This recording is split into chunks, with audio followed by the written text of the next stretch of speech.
Girl Therapy. This is part 2 of the anxious attachment carousel. So we left off where if you are anxiously attached, you are the center of the carousel, and you have just been offered 24 different options for individuals for romantic partners, and none of them seem interesting. They are perfectly stable, emotionally regulated. They all complimented you in some way, but number 25 noticed something in you that no one else did. They saw past the facade that you put up, and they have complimented you on something that makes you feel seen in a deeper way than everybody else. And suddenly we have now eliminated all the other people, and we are only focused on this one individual. Now, typically, anxiously attached individuals go for avoidantly attached individuals. So in this case, number 25, they are an avoidant, which means they do not feel their feelings within their heart center. They have taken their heart, they've pushed it to the back of their awareness, and all their feelings are way back there. But they're really good at forming emotional connection by noticing things in other people that make them feel seen and understood. So when they saw you and they wanted to connect with you, which is a very authentic response, they tried to see past the facade, and they did so beautifully. They gave you a compliment and you felt connected. And here's the thing.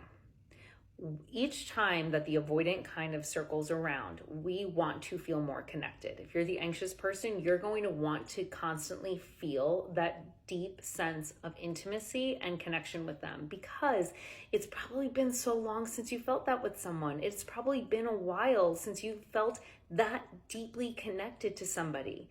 And it's not because there aren't eligible partners out there. It's simply because not everybody sees past your facade. So when we find somebody who does, we want to hold on to them. So the avoidant individual shows up, they have complimented you, and then they just kind of like go on their way. They go back around this rotation. And even though you are getting options for other people, you still want that one person. So when they do come back around, when they show up, when they text you, even if it's been a week, 2 weeks, even if they've gone off the grid for a month, you still feel connected and you still start giving pieces of yourself away. Now, it's kind of like a unburdening. You essentially take the most vulnerable parts of yourself, the most emotional parts, the deep fears, the secrets, etc., and you gift them to somebody else. And you're essentially saying, thank God you're here. I need you to be responsible for this.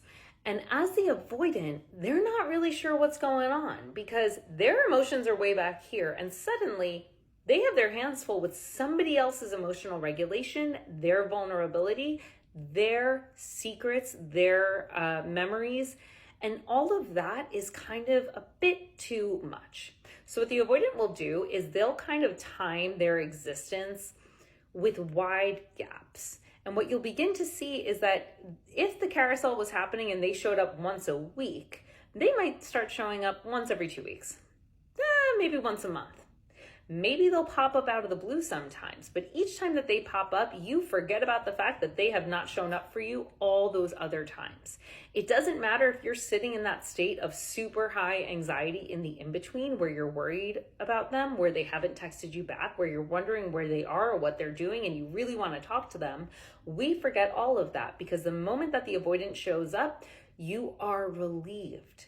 You are essentially saying, I am so excited to see you. But more importantly, you are saying, hey, I just want to check in on all of the most important pieces of myself. Do you still have them?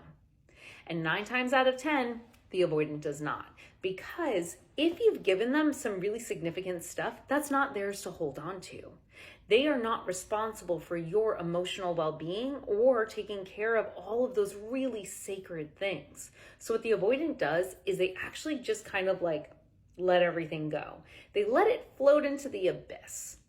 And as an anxious person, what begins to happen is you start to see it. You start to see that the avoidant isn't holding on to all of the pieces of you. So where did they go? That ramps up the anxiety. You might notice that you become a little bit clingier. You might notice that you're checking in constantly or that you just want to be around them.